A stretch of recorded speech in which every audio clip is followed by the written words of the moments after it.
If you've watched Glengarry, Glenn Ross, the movie, the play, there is that scene at the very beginning of the movie where Alec Baldwin comes in and starts lighting all these salespeople up, saying coffee can only be had by closers. The Rockets don't have one, and it's glaringly obvious at this moment in time. And I think we had a general idea that this was going to be what ultimately does them in these playoffs. But to not have a closer is one thing. To blow it against a team that you clearly have the advantage in at least this one game, completely unacceptable. And if you want to bring back the Choke City headlines, you can for what happened on Saturday. Because, I mean, go watch that game back. The Rockets against the Warriors had a 13-point lead in this game. A Warriors team that did not have Jimmy Butler. They held Steph Curry to 2 points in the first quarter. They held him to just 1-3 in the first half. And with no Jimmy Butler to help Steph Curry out, I don't know how you leave a game where you're up 13 with an L. But that's what the Rockets did. And down the stretch against Golden State on Saturday night, I mean, what a pathetic offensive performance. And I understand that this is a team that does not have the guy, right? They got a lot of depth. They don't have a Steph Curry. They don't have a Jimmy Butler. But everyone blew it. It was a team effort in this collapse. Amen Thompson was 5 of 16 from the field. How many bunnies did he miss? I lost count. Alperen Şengün, 7 of 18 from the field. We're not talking about threes. We are talking about very makeable shots close to the basket. And then you got your routine Fred VanVleet 5 for 14 performance. Hey, at the very least, he hit 3 3-pointers. Early on in the game, at least, he looked good. Jalen Green follows up a 38-point performance with a 9-point night, and he only took 11 shots in the game. Where was the confidence that we saw in game 2? What the hell happened? Your balls fall off? I mean, what happened in this game? And I understand, hey, he was making the right pass and guys weren't hitting open shots, but Saturday was just such an unacceptable loss. The Warriors deserve respect for everything that they have done.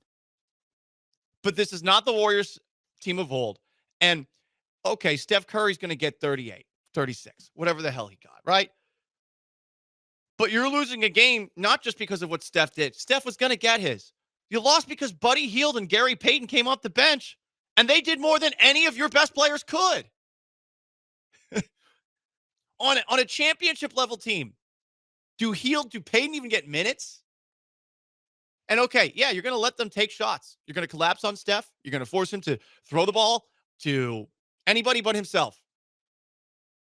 And those guys do have to hit shots. But how the hell are Buddy Hield and Gary Payton making shots when no Rocket could make any? So then you take a look at all the other series that are going down. You might be watching Milwaukee's series against the Indiana Pacers where Damian Lillard tears his Achilles. Giannis Antetokounmpo, he's getting out of there. Is that somebody that the Rockets are going to be targeting? I know there are some who would say, well, actually, take a look at what Giannis has done outside of the bubble. And, it doesn't really go that far with the Bucks in the playoffs. Sure, granted. All I'm saying is guys like Giannis Antetokounmpo and guys like Kevin Durant and guys like Devin Booker and hell, Zion Williamson, ew.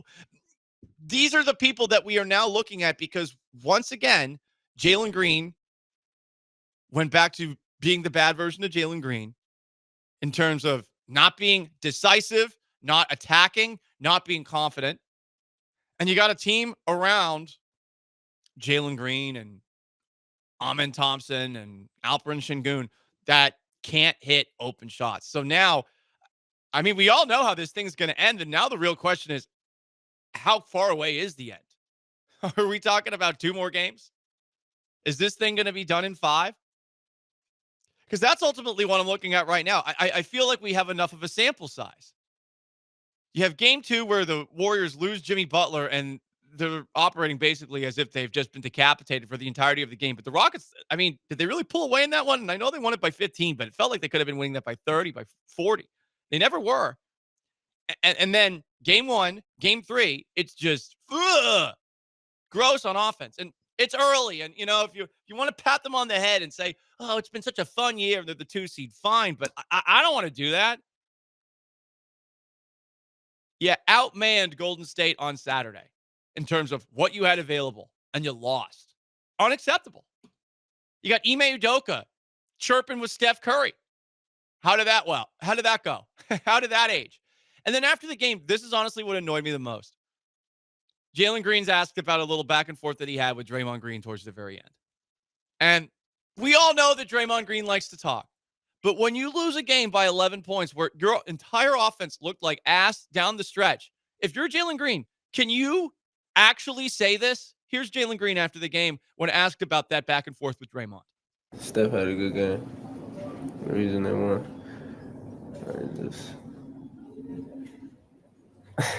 Yeah. It was just talking. He can't really do much of anything else, so talking his only way. Well, what were you doing, Jalen? He can't do much of anything else. What were you doing? You weren't doing what you did in game 2. That comment annoyed the hell out of me after the game. And look, you got to regroup. 7-game series. This thing ain't over. I still think it's going to 7, but I don't feel good about the Rockets winning it anymore. And to have a line like that, Jalen, you sucked on Saturday. Point blank. And you weren't the only one who did it. This was a team choke job.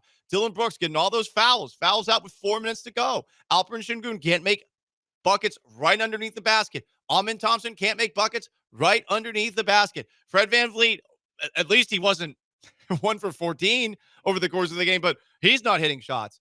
And now you're at the point where you're wondering, do we have to play Cam Whitmore? Do we have to play Reed Shepherd? Do we have to put guys out there that actually could potentially score? They went away from being big. I mean, I don't know what the hell happened to the Steven Adams and Alperen Şengün look. We really haven't seen that either of the last 2 games. You're honestly not seeing enough Jabari Smith out on the court. You're playing 8 guys, and of all the guys out there on Saturday, like, who would you look at and say, good job, kid? It's probably just Jabari. You need a closer. And I imagine this entire offseason is going to be us window shopping for starters who can actually put up points when they need to. I get that Jalen Green did it in game 2. But these disappearing acts happen far too often. And if he's your biggest chip to potentially get yourself that closer, like, he's going to be the first one out the door.